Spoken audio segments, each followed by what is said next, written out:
اعوذ باللہ من الشیطان الرجیم بسم اللہ الرحمن الرحیم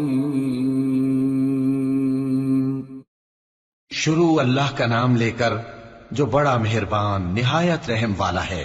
حامیم، اس کتاب روشن کی قسم کہ ہم نے اس کو ایک مبارک رات میں نازل فرمایا، ہم تو خبردار کرنے والے ہیں۔ اسی رات میں تمام حکمت کے کام فیصل کیے جاتے ہیں، یعنی ہمارے ہاں سے حکم ہو کر بے شک ہم ہی فرشتوں کو بھیجتے ہیں۔ یہ تمہارے پروردگار کی رحمت ہے، وہی تو سننے والا ہے، جاننے والا ہے۔ آسمانوں اور زمین اور جو کچھ ان دونوں میں ہے سب کا مالک، بشرطے کہ تم لوگ یقین کرنے والے ہو۔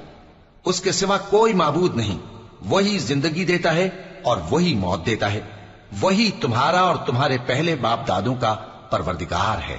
لیکن یہ لوگ شک میں پڑے کھیل رہے ہیں، تو اس دن کا انتظار کرو کہ آسمان سے صاف دھواں نکلے گا جو لوگوں پر چھا جائے گا، یہ درد دینے والا عذاب ہے۔ اس وقت وہ کہیں گے کہ اے پروردگار، ہم سے اس عذاب کو دور کر، ہم ایمان لاتے ہیں۔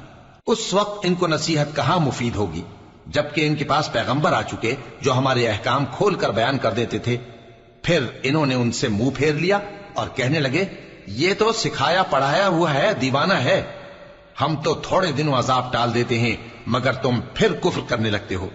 جس دن ہم بڑی سخت گرفت کریں گے تو بے شک انتقام لے کر چھوڑیں گے۔ اور ان سے پہلے ہم نے قوم فرعون کی آزمائش کی اور ان کے پاس ایک عالی قدر پیغمبر آئے جنہوں نے یہ کہا کہ اللہ کے بندوں یعنی بنی اسرائیل کو میرے حوالے کر دو، میں تمہارا امانت دار پیغمبر ہوں، اور اللہ کے سامنے سرکشی نہ کرو، میں تمہارے پاس کھلی دلیل لے کر آیا ہوں، اور اس بات سے کہ تم مجھے سنسار کرو میں اپنے اور تمہارے پروردگار کی پناہ لے چکا ہوں، اور اگر مجھ پر ایمان نہیں لاتے تو مجھ سے الگ ہو جاؤ۔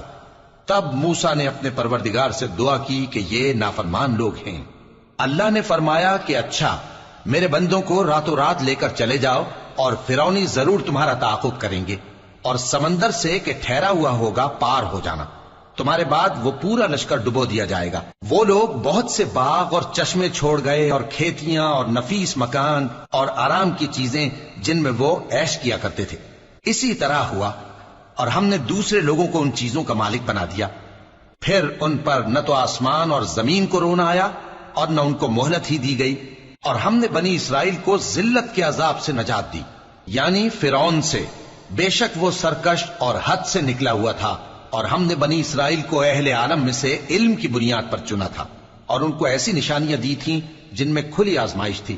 یہ لوگ یہ کہتے ہیں کہ ہمیں صرف پہلی دفعہ یعنی ایک بار مرنا ہے اور پھر اٹھنا نہیں، پس اگر تم سچے ہو تو ہمارے باپ دادا کو زندہ کر لا۔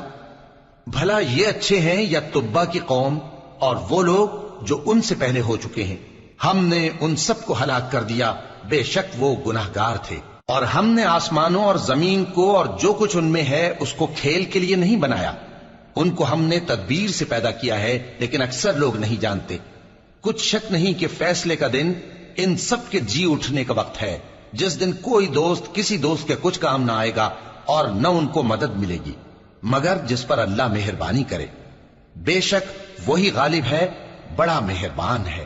بلا شبہ تھوہر کا درخت گناہگاروں کا کھانا ہوگا، جیسے پگھلا ہوا تانبا۔ وہ تھوہر پیٹوں میں اس طرح کھولے گا جس طرح گرم پانی کھولتا ہے۔